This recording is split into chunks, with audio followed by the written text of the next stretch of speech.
February 23rd, 1945, 10:30 a.m. Mount Suribachi, Iwo Jima. A photographer named Joe Rosenthal climbs a volcanic mountain, exhausted, carrying his bulky speed graphic camera. He's looking for a shot, something good, something that captures the battle. At the top of the mountain, Marines are raising an American flag, replacing a smaller one. Rosenthal almost misses it. He's talking to another photographer, looking away. At the last second, he spins around, raises his camera. Doesn't even look through the viewfinder. Click. One photo, 1/400th of a second. One moment captured forever. That photo will become the most famous war photograph in history. It will be on stamps, posters, monuments. It will define World War II for generations. It will win the Pulitzer Prize, make Rosenthal famous overnight. But here's what most people don't know. 3 of the 6 men in that photo will be dead within days, killed in the same battle, before they even know they're famous.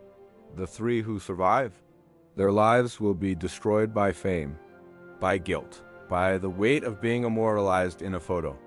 This is the real story of the Iwo Jima flag raising, not the sanitized version. The truth about the battle, the photo, the men, and the price they paid for becoming icons. February 1945, the war in the Pacific is almost over. Japan is losing, everyone knows it. American forces are island hopping toward Japan, getting closer, preparing for the final invasion. But there's a problem, a tiny island, 8 square miles, halfway between the Mariana Islands and Tokyo. Iwo Jima, it's volcanic, black sand, sulfur stink, no resources, no strategic value. Except one thing, 2 airfields. Japanese fighters take off from Iwo Jima, intercept American bombers heading to Japan, shoot them down. But if America controls Iwo Jima, those bombers get fighter escorts, have an emergency landing strip. Thousands of lives saved. The math is simple. Take Iwo Jima, save American lives, shorten the war. American intelligence estimates, 14,000 Japanese defenders. Poorly supplied, the battle will last 5 days. Maybe a week. They're wrong, catastrophically wrong. There are 21,000 Japanese defenders, dug into caves, tunnels, concrete bunkers. They've been preparing for months, and they've been given one order from their commander, General Tadamichi Kurabayashi. Every man will resist until he dies. No surrenders, no retreats. Kill 10 Americans before you die. The battle won't last 5 days. It will last 36 days. And it will be the bloodiest battle in Marine Corps history. February 19th, 1945, 9 a.m. D-Day, Iwo Jima. 30,000 Marines in landing craft, heading toward the beaches. The plan, land, secure the beaches, push inland. As the first wave approaches, they expect Japanese fire, artillery, machine guns. Nothing. Silence. The beaches are EMPTY. The Marines land, jump out of landing craft, run up the beach. The volcanic sand is thick, like running through mud. They sink with every step. Still no fire. Where are the Japanese? 10,000 Marines are now on the beach, struggling through the sand, moving inland. Then hell opens up. The trap. The Japanese have been waiting, watching, letting the Marines pack onto the beaches. Now they fire, everything, all at once. Artillery from the hills, mortar from hidden positions. Machine guns from bunkers you can't see. Marines are cut down in waves. Bodies everywhere, screaming, chaos. The black volcanic sand turns red, blood mixing with sulfur. Landing craft trying to retreat are hit, sinking, men drowning in full gear. Those on the beach have nowhere to go, can't advance, can't retreat, just die. In the first hour, 2,400 Marines are casualties, killed or wounded, in 1 hour. But they keep coming. Wave after wave, more Marines, more landing craft, more deaths. The Japanese defenses. Here's why Iwo Jima is so deadly. The Japanese aren't fighting like they did on other islands. No banzai charges, no suicidal attacks. Just defense. From positions you can't see, can't kill. They're in caves, tunnels, 11 miles of tunnels connecting positions underground. You attack a bunker, think you killed everyone. Move on. Then Japanese pop out of a tunnel behind you. Shoot you in the back. You throw a grenade into a cave. Think it's cleared. Enter. There's a tunnel deeper in. Japanese waiting. You die. It's a nightmare. Every yard costs lives. Every position is a death trap. The first night, February 19th, night falls. The Marines have advanced maybe 700 yards. That's it. In a whole day, 2,400 casualties, hundreds dead. For 700 yards of volcanic rock. The Marines dig in, foxholes in the sand, waiting for night attacks. The Japanese don't attack. They just wait in their tunnels, letting the Marines exhaust themselves. By morning, the Marines are battered, exhausted, and the battle has barely begun. Days 2 to 4, February 20th to 22nd. The Marines push forward, inch by inch, bunker by bunker. Flamethrower teams burn out caves. Explosive charges seal tunnels. Tanks blast bunkers. But the casualties are staggering, 500 to 800 per day, every single day.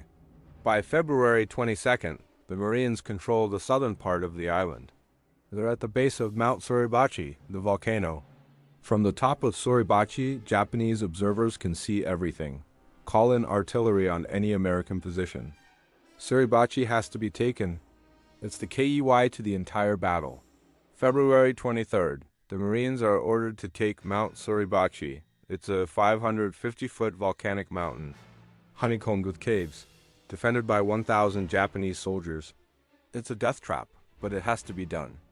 February 23rd, 1945, dawn.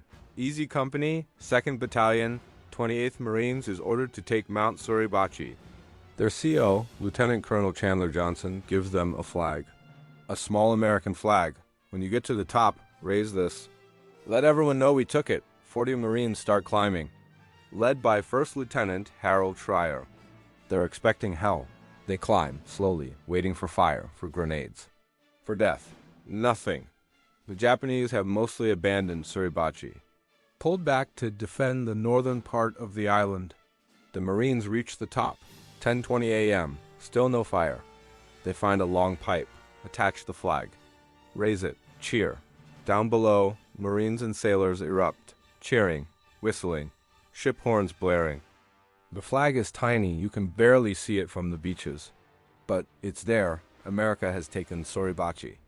The problem with the first flag. The flag is too small. Secretary of the Navy James Forrestal, visiting the beach, sees it raised.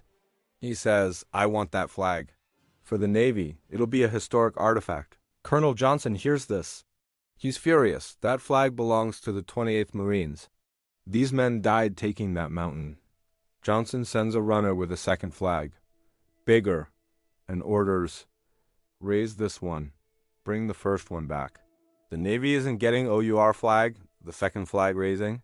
Around 10:30 a.m., 4 Marines and 2 Navy corpsmen are ordered to raise the second larger flag. The 6 men? Sergeant Michael Strank to 25 years old. Czech immigrant, veteran of 3 campaigns. Corporal Harlan Block, -21, Texas, football player. Private First Class Franklin Sousley, 19, Kentucky, farm boy. Private First Class Renee Gagnon, -19, New Hampshire, runner, message carrier. Private First Class IRA Hayes, -22, Native American, Pima Tribe, Arizona. Navy Corpsman John Bradley, -21, Wisconsin, medic. They grab the second flag, find another pipe. Attach it. Meanwhile, photographers are climbing Suribachi, looking for shots. Joe Rosenthal, a P photographer, reaches the top. Out of breath, heavy camera. Marine photographer Sergeant Bill Janost is already there, with a film camera. Rosenthal sees the second flag, men gathering around it, preparing to raise it. He thinks this might be a good shot. He scrambles to get into position, steps on rocks, trying to get higher, better angle. The men lift the flag. Start raising it. Rosenthal doesn't even look through his viewfinder. No time. He just aims, hopes, presses the shutter. Click. 1/400th of a second. The flag is halfway up, 6 men straining, winged catching the flag. Perfect composition. Rosenthal doesn't know it yet, but he's just taken the most famous photograph in history. Rosenthal climbs down the mountain, takes his film to a ship with a darkroom, develops it. He looks at the negatives, can barely see them, too small, but he thinks one might be good. He sends the film to Guam, to a P headquarters, for processing and transmission. February 25th, 2 days later. The photo is transmitted worldwide. Newspapers, magazines, radio news describes it. Instant sensation. Everyone wants copies. It's on front pages everywhere. The photo is perfect. 6 men, working together. Raising the flag, symbolic, powerful, hope. America is desperate for good news. The war has been brutal. Casualties mounting. This photo gives them hope. We're winning. Look at our boys raising the flag. Victory is coming. President Roosevelt sees the photo. Orders, find those men. Bring them home. We need them for the war bond tour, but there's a problem. The battle is still raging, and 3 of those 6 men, they're about to die. The photo is famous worldwide. But on Iwo Jima, the battle continues. The bloodiest fighting is ahead, and Strank, Block, and Southsea have no idea they're famous, because in days they'll be dead. February 23rd, March 26, 1945. After Suribachi falls, everyone thinks the battle is almost over. It's not. It's barely started. The northern 2/3 of Iwo Jima is a fortress, concrete pillboxes, interconnected tunnels, natural ravines perfect for defense. The Marines have to take it, yard by yard, position by position. The fighting is brutal. Close quarters, grenades, bayonets, flamethrowers. Casualties are 500 to 800 per day, every single day. For a month, March 1st, 1945, Strank dies. Sergeant Michael Strank, one of the 6 flag raisers, leader of his squad. March 1st, his unit is attacking Japanese positions. Artillery starts falling. American artillery. Friendly fire. Shells land among the Marines. Strank is hit. Shrapnel through his chest. Killed instantly. His men are devastated. Strank was their rock, their leader, and he's gone. He's buried in a temporary grave. Nobody knows he's one of the flag raisers, not yet. March 1, 1945, Block dies. Hours later, same day, Corporal Harlan Block is fighting nearby. Japanese mortar fire. 1 shell lands right on him. Direct hit. Killed instantly. His body is mangled, unrecognizable. He's buried quickly. Marked as unknown. His best friend, Rene Gagnon, wasn't there. Doesn't know Block is dead. March 21, 1945. Southsea dies. 3 weeks later, Private Franklin Southsea. The 19-year-old farm boy from Kentucky, he's been writing letters home to his mother, telling her he's okay, that the battle is almost over. March 21st. His unit is mopping up the last Japanese positions. The island is almost secured. Japanese sniper. 1 shot. It's Southsea in the back. He dies in a foxhole. He's 19 years old. His mother will receive his last letter a week after she receives the telegram saying he's dead. The survivors. 3 of the 6 flag raisers survive Iwo Jima. Rene Gagnon, the runner, relatively safe job, survives unscathed. Ira Hayes, combat Marine, wounded but survives. John Bradley, Navy corpsman, survives, wounded later but recovers. March 26, 1945, the battle ends. Iwo Jima is secured. American casualties, 26,000. That's killed and wounded. 6,800 dead. Japanese casualties, 21,000, almost the entire garrison. Only 216 taken prisoner. The rest fought to the death. The bloodiest battle in Marine Corps' history, all for an 8-square-mile island. But the photo of the flag raising, it's everywhere. It's become the SYMBOL of the Pacific War. And the military needs those flag raisers for publicity, for war bonds, for morale. The military tries to identify the 6 men in the photo. It's hard. The photo is from behind. You can't see faces. They interviewed Joe Rosenthal. He doesn't know. You just took the shot. They asked the Marines on Suribachi that day. Dozens of men. Confusion. Eventually, they identify. Gagnon, he was there. He knows. Hayes, Gagnon identifies him. Bradley, identified by others. Strank, dead, identified by his squad. Sousley, dead, identified by his squad. And a sixth man, they're not sure. Gagnon says it's Hank Hansen, another Marine. Hansen is dead too, killed days after the flag raising. The military accepts this. The six men, Strank, Sousley, Hansen, Gagnon, Hayes, Bradley. 3 dead, 3 alive. The 3 survivors are pulled off the line, sent home to America.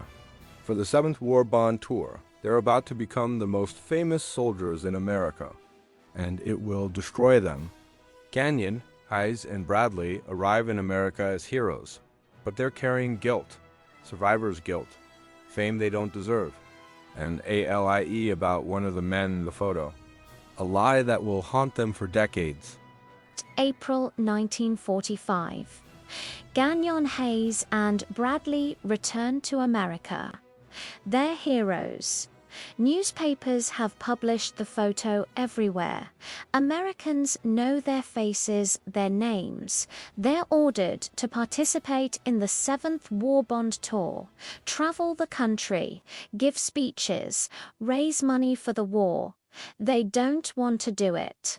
They're uncomfortable. Hayes later says, "I'm not a hero. The heroes are the guys who died. Strank, Sousley, Block. Wait, no, Hansen. But they don't have a choice. Orders are orders." The tour, the Bond Tour, is massive. Parades, speeches, dinners, photo ops. They travel to 33 cities in 8 weeks, crowds of thousands. Everyone wants to meet them, touch them, hear their stories. At events, they're told to reenact the flag raising with a replica flag, over and over. For the cameras, for the bonds. Do it again. Smile this time. It's degrading. Hayes especially hates it. We're not circus animals. Men died on that island, but the tour works. They raise $26 billion in war bonds. That's billion with a B, equivalent to $400 billion today.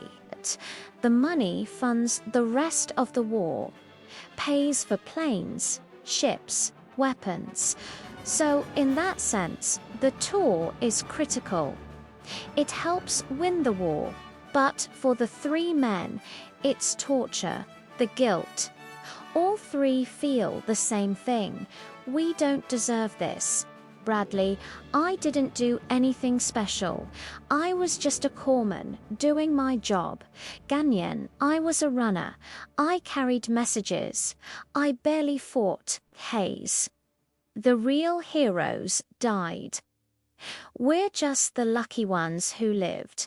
But America doesn't care. They need heroes. These 3 men are those symbols. These 3 men are those symbols. The lie. And there's another problem. A big one. Harlan Block's mother sees the photo in newspapers. She's certain, that's my boy. That's Harlan. I know my son's build, his stance. That's him. She writes to the Marines. That's not Hansen. That's Block, my son. The Marines dismiss her. Ma'am, we've identified the men. Your son isn't one of them. We're sorry for your loss. But she won't drop it. She knows. A mother knows her son. And she's right. It is Harlan Block in the photo, not Hansen. But Gagnon identified Hansen, made a mistake. And nobody corrected it. Because Block's body was initially misidentified as unknown. The lie persists. Hansen's family thinks he's in the photo. Bloch's family is told he isn't. It's a mess, and it haunts all three survivors. June 1945, the Bond tour ends. The three men are released from publicity duties. Bradley goes back to Wisconsin, opens a funeral home, never talks about Iwo Jima again. Gagnon tries to capitalize on his fame, endorsement deals, public appearances. It doesn't go well. People think he's cashing in on dead heroes. Hayes goes back to the Pima Reservation in Arizona, tries to return to normal life. But normal life is impossible after what they've been through. The war ends, August 1945. Japan surrenders. The three men try to move on with their lives, but the photo won't let them. Fame won't let them, and the guilt destroys them, especially Ira Hayes. Of the three survivors, Ira Hayes suffers the most. He's Native American. Pima tribe, Arizona. He grew up on a reservation. Poverty. Discrimination. He enlisted in the Marines to escape that. To prove himself. To be more than just an Indian, and for a while it worked. In the Marines, he was respected. Equal. A brother. But after the war, he's back to being an Indian in 1940s America, with all the racism that entails. The alcoholism. Hayes develops a drinking problem. Severe alcoholism. He drinks to forget. Forget Iwo Jima. Forget the friends who died. Forget the guilt. Why did I live when they died? What makes me special? He's arrested 52 times for public intoxication. Drunk and disorderly. Over and over. Each time, newspapers cover it.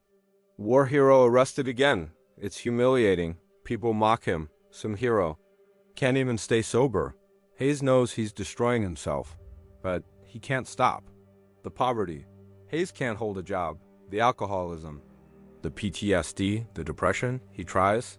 Farm work, construction, nothing sticks. He ends up back on the Pima Reservation, living in poverty, in a shack, barely surviving. People wonder, how can a war hero end up like this? How can America let this happen? But nobody helps. Nobody intervenes. January 24th, 1955. Ira Hayes is found dead, face down in a ditch, on the reservation, age 32, because of death. Exposure and alcohol poisoning. He got drunk, passed out in a ditch, froze to death. 32 years old. 10 years after raising the flag. His funeral is attended by hundreds, including President Eisenhower's representatives. He's buried at Arlington National Cemetery, full military honors. But Hayes would have hated the ceremony, the pomp, the attention. He just wanted to be left alone. The song, Johnny Cash writes and records the ballad of Ira Hayes. It tells Hayes' story, the hero America forgot. The man destroyed by fame and guilt. The song becomes a hit. Millions hear Hayes' story. Call him drunken Ira Hayes, he won't answer anymore. Not the whiskey-drinking Indian, nor the Marine that went to war. Too late to save Hayes, but his story becomes known. A warning about how we treat veterans, about how we create heroes, then abandon them. Ira Hayes' story is a tragedy, but it's important. He wasn't the only veteran to suffer. Thousands struggled. Still do. PTSD, alcoholism, depression, suicide. Hayes' story forces America to confront. We celebrate veterans during war. But what about after? Do we support them? Care for them? Or just use them for propaganda, then discard them? Hayes deserved better. All veterans do. Hayes dies in 1955, but the Iwo Jima story isn't over, because there's still that lie about who was in the photo. Bloch versus Hansen. It haunts the survivors. And in the 1990s, the truth finally comes out. For 50 years, the official list of flag raisers includes Hank Hansen, not Harlan Bloch. Hansen's family believes their son is in the photo. Immortalized. Bloch's family knows their son is in the photo, but nobody believes them. The Marines won't change the record. It's been officially documented. We're not changing it. The 1990s investigation. 1990s. Historians and journalists start reinvestigating, using new tools. They compare the photo to known photos of Hansen and Bloch. Body build, posture, uniform details. They interview survivors, Marines who were there, who knew both men. The evidence is overwhelming. That's Harlan Bloch in the photo. Not Hansen. Rene Gagnon, before he died in 1979, admitted it. I made a mistake. I thought it was Hansen. But it was Bloch. I'm sorry. John Bradley, KNEW is Bloch, but never said anything publicly. Why? Guilt. He didn't want to cause pain to Hansen's family. The correction. The Marine Corps officially changes the record. The 6 flag raisers are Strank, Bloch, Sousley, Hayes, Bradley, Gagnon. Not Hansen. Hansen's family is devastated.